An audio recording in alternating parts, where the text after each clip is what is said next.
కింద నేనే పాల్ని అబాస్ పాల్ని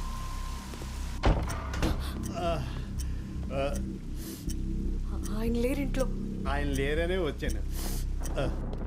అబ్బా ఏంటలా తోసుకుంటూ వచ్చేస్తున్నారు? తోచుకున్నా. కాలింగ్ బెల్ అంతసేపు కొడుతున్నా, డోర్ తీయలేదే విద్య.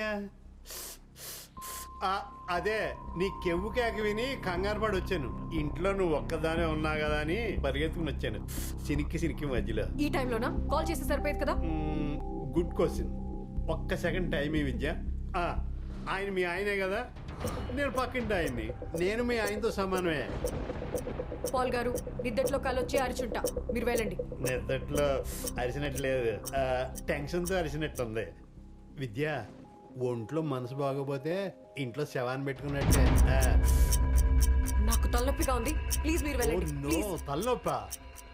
పైన బెడ్రూమ్ ఉంది కదా, జండు వామ్తో ఆకి ప్రెజర్ చేస్తాను, చీటికలో తగ్గిపోద్ది. అబ్బాస్ పాల్ గారు మీకే చెప్పాను, ఆగండి. ఏంటండి చెప్తుంటే వింటూ మర్యాదగా బయటకు వెళ్ళండి, వెళ్ళండి. ఎందుకు విద్య టెన్షన్ పడతా? నేనేం టెన్షన్ పడట్లేదు, ముందు ఇక్కడ నుంచి లేవండి.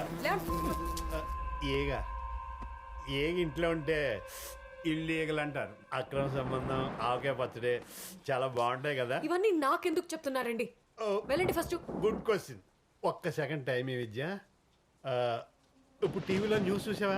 మొన్న ముగ్గురు మేఘన అనే అమ్మాయిని రాక్షసంగా రేప్ చేసి చంపేశారు. ముగ్గురు యాదవ్లో జైలు నుంచి తప్పించుకున్నారట. నువ్వు కూడా బాగానే తప్పించుకున్నావే. ఆ సైతాన్ అసలు ఏంటంటే పిలవకుండానే స్పీడ్గా వచ్చేసావే. వాళ్ళు చెడ్డీ గ్యాంగ్ లాగా డైపర్ గ్యాంగ్ అట. నీలాంటి ఒంటరి మహిళలే వాళ్ళ టార్గెట్ అట. అమ్మో, ఏంటా సౌండ్?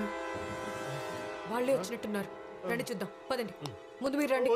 నేను కప్పుడులో దాక్కుంటా. చూద్దాం, రండి రండి. నాకు భయం వేస్తుంది. వెళ్ళండి. పడిపోదా.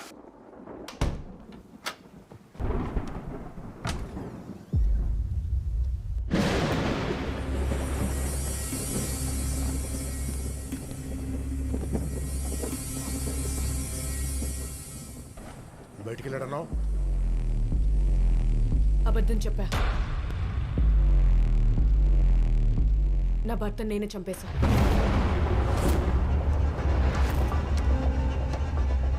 నువ్వు చంపావా? ఎస్, నేనే చంపేశా.